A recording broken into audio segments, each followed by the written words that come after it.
deserve to know whose footsteps they are marching in. No, son. I am just here to remember. Lone veteran sits at parade.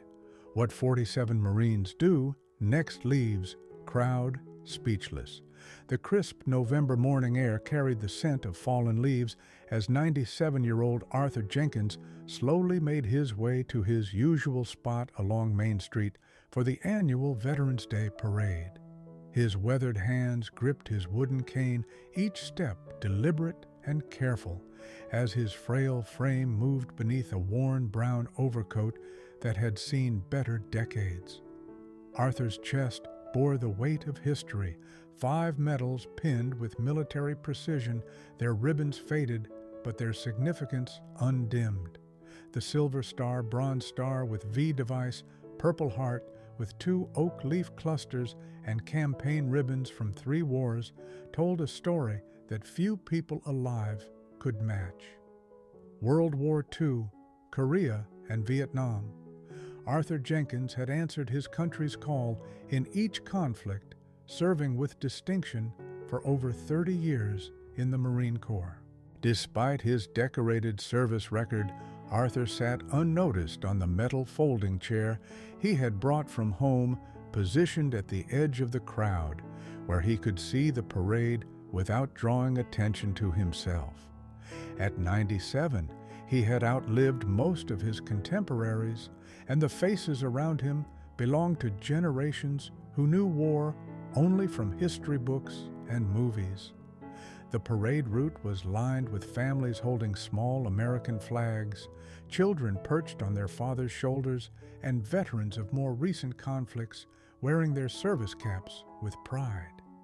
Arthur watched them all with eyes that remained steely and alert, despite his advanced age, remembering when he had been young like them, when the future had seemed infinite and the cost of freedom was something he was eager to pay. Arthur hadn't come to the parade for recognition or applause. He came to remember to honor the faces that haunted his dreams and filled his quiet moments. Tommy Rodriguez, who had died beside him on Iwo Jima. Mike O'Sullivan, who had frozen to death in Korea. Danny Kim, who had stepped on a landmine in Vietnam. The list was long, and Arthur carried each name like a sacred trust. As the distant sound of marching bands began to echo down Main Street, Arthur pulled his overcoat tighter against the morning chill and prepared to spend another Veterans Day in silent communion with the ghosts of his past. He had no way of knowing that this particular parade would be different, that a moment of recognition from a young Marine would transform his quiet vigil into something that would touch the hearts of millions and remind an entire nation of the true meaning of service and sacrifice. The parade began with the traditional color guard, followed by a high school marching band playing patriotic songs that stirred something deep in Arthur's chest. He watched with the patient attention of someone who had seen countless ceremonies, his mind drifting between the present moment and memories of parades from decades past when he had been the one marching in formation. Local Boy Scout troops passed by, their young faces serious as they carried banners honoring fallen heroes. Behind them came veterans from the Gulf War, Iraq, and Afghanistan, many walking with the confident stride of warriors who had returned home to build families and careers. Arthur felt a surge of pride watching these younger veterans, knowing that the torch of service had been passed to capable hands. As the parade continued, Arthur noticed that most spectators were focused on the more elaborate floats and larger groups. His solitary figure in the worn overcoat drew little attention, which was exactly how he preferred it. He wasn't here for recognition. He was here to bear witness, to ensure that the sacrifices of his generation weren't forgotten, even if no one remembered to look for him. The sound of synchronized footsteps on asphalt announced the approach of an active-duty Marine unit from the nearby base.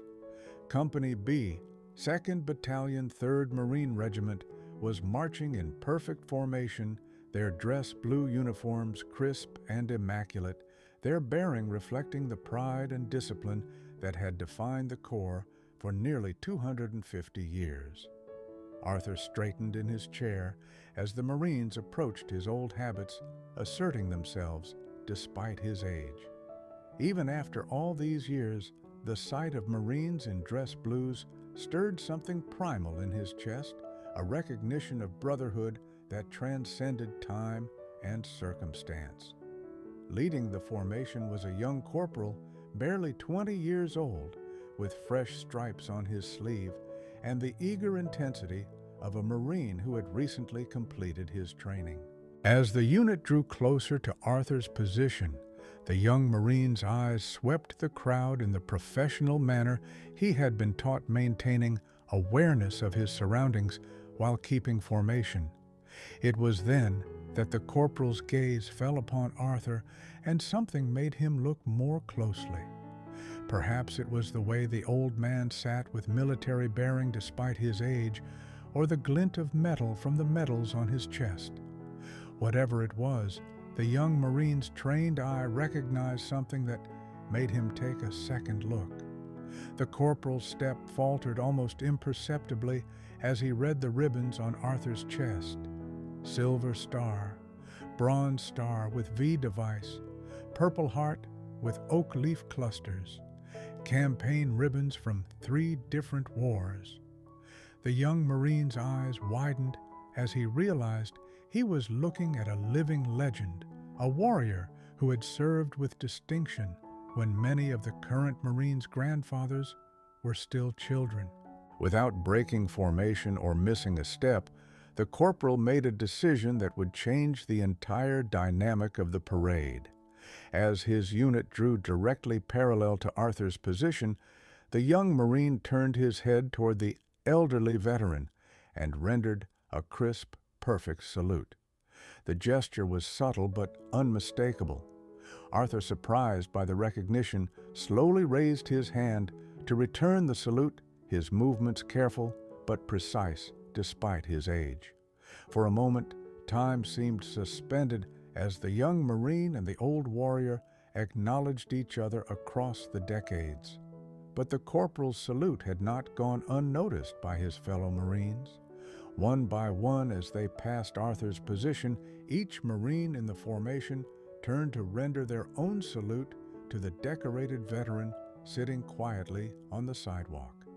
What started as one young Marine's spontaneous gesture of respect quickly became something extraordinary.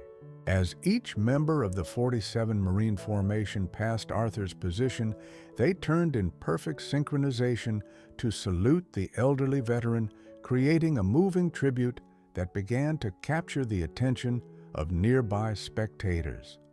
Arthur felt tears welling in his eyes as he struggled to return each salute, his arthritic hands moving as quickly as his 97-year-old body would allow. The recognition from these young Marines, men and women who could have been his great-grandchildren, touched something deep in his soul that he had thought was long buried. The crowd began to notice what was happening. Parents stopped talking and pointed toward the remarkable scene unfolding before them. Children who had been restless and distracted suddenly became quiet, sensing that they were witnessing something important, even if they didn't fully understand what it meant. "Look at that," whispered a woman standing nearby. "Those Marines are all saluting that old man." "Who is he?" asked her husband, straining to see Arthur more clearly. A Vietnam veteran standing a few feet away had been watching the exchange with growing emotion. He recognized the significance of Arthur's ribbons and understood exactly what was happening. "That's a Silver Star recipient," he said loudly enough for others to hear. "That man is a genuine war hero." The word spread through the crowd like wildfire. War hero, Silver Star, 3 wars. People began to understand that they were witnessing something special, a moment of recognition between generations of warriors that transcended the formal structure of the parade. As the last Marine in the formation passed Arthur's position and rendered his salute, the elderly veteran slowly lowered his hand and wiped the tears from his eyes. The spontaneous tribute had lasted less than 2 minutes, but its impact was profound and immediate. The parade marshal, who had been monitoring the event from his position near the reviewing stand, had noticed the disruption in the crowd's attention and came over to investigate. When he saw Arthur sitting alone with his medals and understood what had just happened, he made a decision that would transform the entire parade.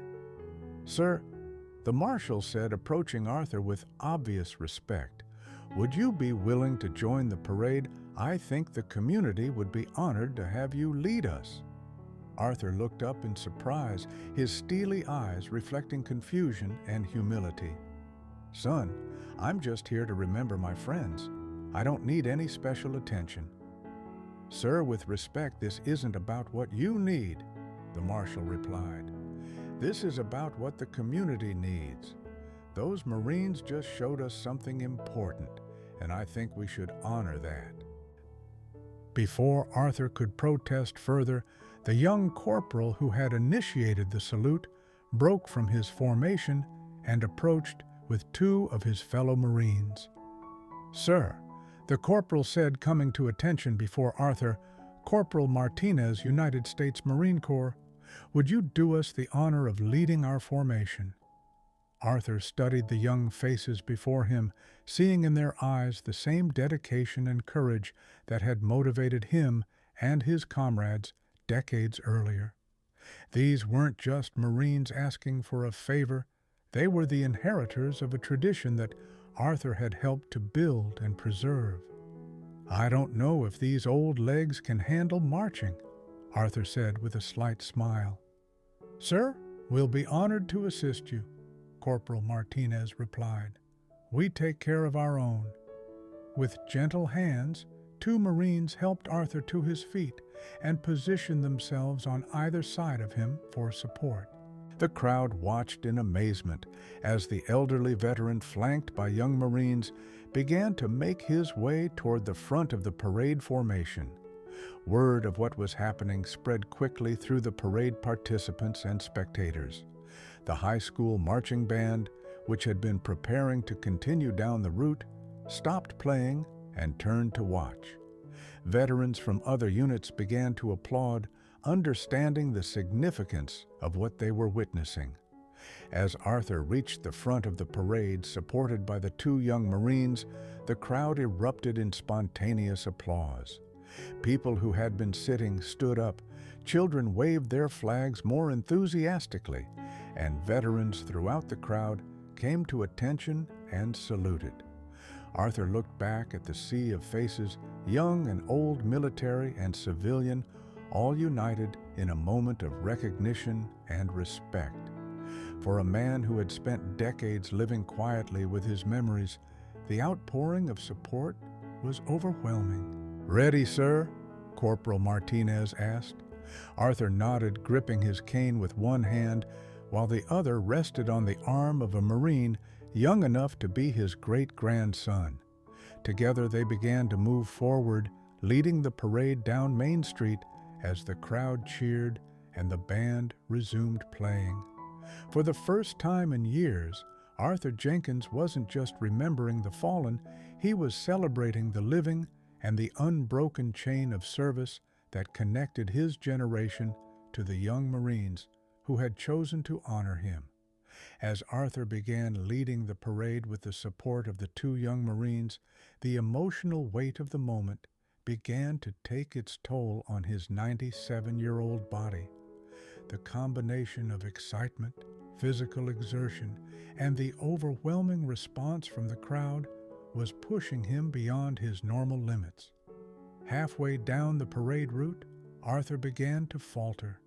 His breathing became labored, and his grip on his cane tightened as his legs threatened to give out beneath him. The Marines supporting him immediately noticed his distress. "Sir, are you all right?" Corporal Martinez asked quietly, his training as a combat medic making him alert to signs of physical distress. Arthur wanted to continue, wanted to honor the moment and the Marines who had shown him such respect, but his body was betraying him. "I'm sorry, son. I think I may have overestimated what these old bones could handle." The crisis deepened when Arthur's knees buckled slightly, and only the quick reflexes of the Marines on either side of him prevented him from falling. The crowd, which had been cheering enthusiastically, began to murmur with concern as they realized something was wrong.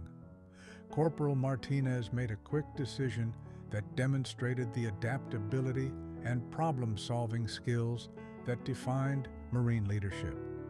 "Sir, we're going to take care of this. Marines, adapt and overcome." Without missing a beat, Martinez signaled to his fellow Marines in the formation behind them. Within seconds, 4 additional Marines had moved forward to form a protective circle around Arthur, while 2 others quickly improvised a solution to the crisis. "Sir, would you be willing to ride?" Martinez asked, gesturing toward a decorated parade vehicle that had been following the Marine formation. Arthur looked at the vintage military jeep that had been restored for parade use, its olive drab paint gleaming in the November sun. The vehicle represented the kind of equipment he had used during his own service, and the sight of it brought back memories of countless missions and operations from his military career. "I suppose that would be acceptable," Arthur said with a slight smile, understanding that the Marines were offering him a way to continue participating without admitting defeat. The Marines helped Arthur into the passenger seat of the Jeep, ensuring that he was comfortable and secure. Corporal Martinez took the driver's seat while the other Marines reformed their formation around the vehicle. But the crisis wasn't over. As word spread through the crowd that the elderly veteran was having difficulty, some spectators began to express concern that he was being pushed too hard, that the parade was too much for someone his age. "Maybe we should get him medical attention," someone called out. "He looks exhausted," another voice added. Arthur heard the comments and felt a familiar surge of the determination that had carried him through 3 wars. He wasn't going to let concern for his physical limitations overshadow the significance of what was happening. "Corporal," Arthur said to Martinez, "I want to address the crowd." Martinez looked uncertain. "Sir, are you sure you don't need to prove anything to anyone?" "Son, this isn't about proving anything. This is about teaching something." Martinez nodded and helped Arthur to his feet in the Jeep, positioning himself to provide support if needed. Arthur gripped the windshield frame and looked out at the crowd that had gathered along the parade route. "Ladies and gentlemen," Arthur called out, his voice carrying the authority that had once commanded Marines in combat, "I want you to know that I'm fine. These young Marines are taking excellent care of me, just as Marines have always taken care of each other." The crowd quieted to hear his words, and Arthur continued, "I'm 97 years old, and I've been blessed to see this great country through some of its most challenging times.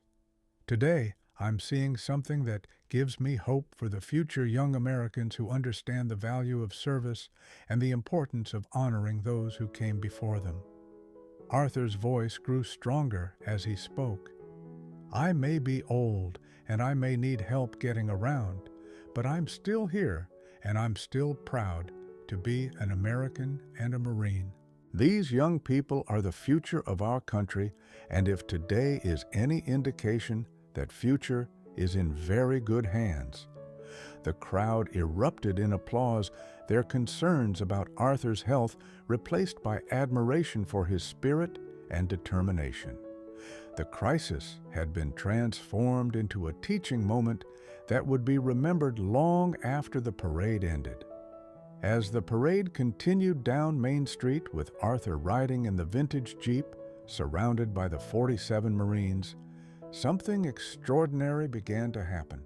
Word of the elderly veteran leading the parade had spread beyond the immediate crowd, and people began emerging from shops, restaurants, and homes to witness what was being described as a once-in-a-lifetime moment. Local news crews who had been covering the parade as a routine community event suddenly found themselves documenting something much more significant. The image of a 97-year-old war hero being honored by young Marines was exactly the kind of story that would resonate far beyond the small town where it was taking place. "This is incredible," said news reporter Sarah Chen as she filmed the procession. "I've covered dozens of Veterans Day parades, but I've never seen anything like this." The parade marshal had made the decision to extend the route, allowing more people to witness the historic moment. As Arthur's Jeep passed each section of the crowd, the applause grew louder and more sustained. Veterans in the crowd came to attention and saluted, while civilians placed their hands over their hearts in a gesture of respect. Arthur was overwhelmed by the response, but he was also acutely aware that the attention was making him uncomfortable. He had spent decades avoiding the spotlight, preferring to honor his fallen comrades in private rather than seeking recognition for his own service. "Corporal," Arthur said to Martinez, "I appreciate what you and your Marines have done, but I think we should wrap this up soon. This was supposed to be about remembering the fallen, not celebrating the living." Martinez understood Arthur's humility, but he also recognized that something important was happening that went beyond any individual's comfort level. "Sir, with respect, I think this is about remembering the fallen. You're showing everyone what their sacrifice meant and why it still matters." As they approached the end of the parade route, Arthur made a decision that would create the climactic moment of the entire event. He asked Martinez to stop the Jeep near the town's war memorial, a granite wall inscribed with the names of local residents who had died in military service. "I want to do something," Arthur said, slowly climbing out of the Jeep with assistance from the Marines. Arthur approached the memorial wall with his cane, his movements careful but determined. The crowd watched in respectful silence as the elderly veteran stood before the names of the fallen, many of whom had served in the same conflicts where Arthur had fought. Reaching into his coat pocket, Arthur pulled out one of his medals, the Bronze Star, with V device that he had earned in Korea. With trembling hands, he placed the medal at the base of the memorial wall. "This is for all of you," Arthur said quietly, his words barely audible, but somehow carrying to every person present. "You didn't get to come home, but you're not forgotten." The gesture was captured by every camera present, and the image would later become one of the most widely shared photographs in social media history. But for Arthur, the moment wasn't about creating a memorable image, it was about completing a ritual that he had been carrying in his heart for decades. Corporal Martinez and his fellow Marines came to attention and rendered a final salute to both Arthur and the memorial wall. The 47 Marines stood in perfect formation, their salute held for a full minute in honor of all who had served and sacrificed. The crowd's response was immediate and overwhelming. Applause erupted from every direction, but it was different from the celebratory applause that had marked the parade. This was deeper, more reverent, the sound of a community recognizing that they had witnessed something sacred. Children who had been restless and distracted throughout the parade stood quietly beside their parents, sensing the solemnity of the moment. Veterans wiped tears from their eyes as they understood the significance of Arthur's gesture. Civilians who had never served in the military felt a connection to something larger than themselves. As Arthur turned away from the memorial wall, he was approached by a small boy who couldn't have been more than 6 years old. The child had broken away from his parents and was walking toward Arthur with the fearless curiosity of youth. "Mister," the boy said, looking up at Arthur with wide eyes, "my daddy says you're a hero. Thank you for keeping us safe." Arthur knelt down, slowly, bringing himself to the child's eye level despite the pain in his arthritic joints. "Son, I'm not a hero. The heroes are the ones whose names are on that wall.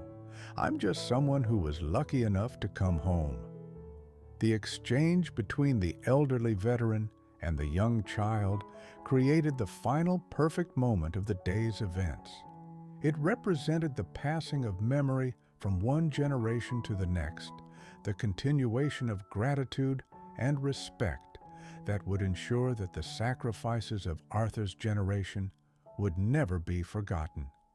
As Arthur stood up with assistance from the Marines, the crowd began to disperse, but the impact of what they had witnessed would last far longer than the parade itself. Videos and photographs from the event were already being shared across social media platforms, carrying the story of Arthur Jenkins and the 47 Marines to audiences around the world. The climax concluded with Arthur being escorted back to his original chair by the Marines, who ensured that he was comfortable and had everything he needed. As the formal parade ended and the crowds began to leave, Arthur sat quietly in the same spot where the day had begun, but everything had changed. The lone veteran who had come to the parade to remember his fallen comrades in solitude had instead become the center of a moment that reminded an entire nation of the true meaning of service sacrifice and the unbreakable bonds that connect all who wear the uniform. In the weeks following the Veterans Day parade, Arthur Jenkins found his quiet life transformed in ways he never could have imagined. The video of the 47 Marines saluting him had been viewed millions of times, and his story had been featured on national news programs, inspiring people across the country and around the world. Letters and packages arrived daily at Arthur's modest apartment, sent by veterans, active duty military personnel, and civilians who had been moved by his story. School children wrote thank you notes, fellow veterans shared their own stories of service, and families of fallen soldiers expressed their gratitude for his gesture at the memorial wall. "I never expected any of this," Arthur would tell visitors his small living room, now filled with flowers, cards, and mementos from well-wishers. "I was just trying to honor my friends." Despite the attention, Arthur remained focused on what mattered most to him, ensuring that the sacrifices of his generation were remembered and honored. He began accepting invitations to speak at schools and veteran events, sharing his stories not to glorify war, but to help young people understand the cost of freedom. The 47 Marines who had saluted Arthur that day had become regular visitors, stopping by his apartment to check on him and listen to his stories. Corporal Martinez, in particular, had developed a close relationship with the elderly veteran, seeing him as both a mentor and a living link to Marine Corps history. "Mr. Jenkins taught us that being a Marine doesn't end when you take off the uniform," Martinez would tell his fellow Marines. "It's a lifetime commitment to honor those who served before us and those who served beside us." Arthur's health began to decline in the months following the parade, but his spirit remained strong. He continued his visits to the memorial wall, often accompanied by young Marines who wanted to learn from his example. When Arthur passed away peacefully in his sleep 6 months after the parade, the same 47 Marines who had saluted him that November day served as his pallbearers at his funeral. The service was attended by hundreds of people whose lives had been touched by his story, and his burial at the National Cemetery was conducted with full military honors. The lone veteran who had sat quietly at a parade had reminded an entire nation that heroes walk among us every day, often unrecognized and unsung, carrying the memories of the fallen and the responsibility of ensuring that their sacrifices are never forgotten. Arthur Jenkins had lived to see his final mission accomplished. The torch of memory had been passed to a new generation of Americans who understood the true meaning of service and sacrifice. This story demonstrates how individual acts of recognition and respect can create powerful moments that unite communities and preserve the memory of those who have served. Arthur's humility and the Marines' spontaneous tribute reminded everyone present that heroism often comes in quiet packages, and that honoring our veterans is not just a duty, but a privilege.